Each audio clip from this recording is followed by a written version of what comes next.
I'll admit it. Every year I brace myself for that film, the one so catastrophically misbegotten it emerges from the cinematic swamp like a creature that even Ray Harryhausen would have refused to animate on ethical grounds. For 2025, In Tenebras, Into the Darkness doesn't just raise its malformed head, it flops it onto your lap like an unwanted gift. If there's a worse film this year, I don't want to meet it in a dark alley, or a well-lit one, or at all. On paper, the plot sounds like the sort of thing that could sell itself as a breezy action horror adventure.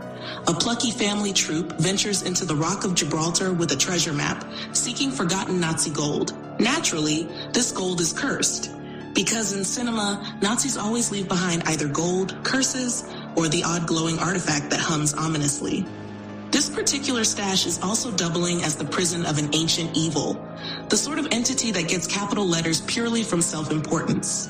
Once freed, it intends to scour the earth of humanity, essentially auditioning for the role everyone expected COVID to take but politely declined. On the page, this is pulpy fun. In execution, writer-director whoever signed off on this proves alarmingly allergic to coherence, tension, and, just to keep the list short, cinema. Characters stumble about with the personality of damp wallpaper. Dialogue clunks so loudly, you could use it as a sound check. Visually, the film looks as if it were shot by someone whose only direction was, I dunno, pointed at the actors? The few remotely competent shots come courtesy of the drone crew, who, mercifully, were probably instructed from a distance, and thus prevented from becoming collateral damage. Everything else suggests the director approached scene construction the way a toddler approaches a sandcastle, enthusiastically, but with no understanding of structural integrity. Pacing?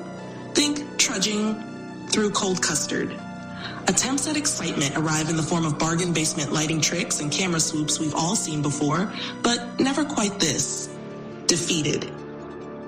Imagine someone trying to recreate Raiders of the Lost Ark from memory after a heavy night out.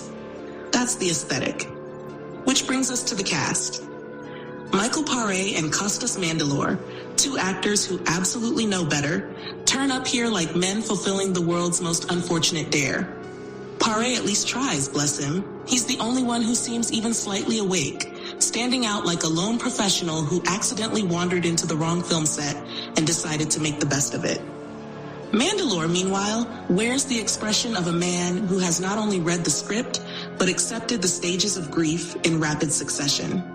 He phones in his performance with the energy of a man whose phone battery is at 2%. The supposed English family, our treasure-hunting heroes, don't fare much better. Only one even attempts an English accent, and it's the kind you'd expect from someone who lists being posh as a hobby.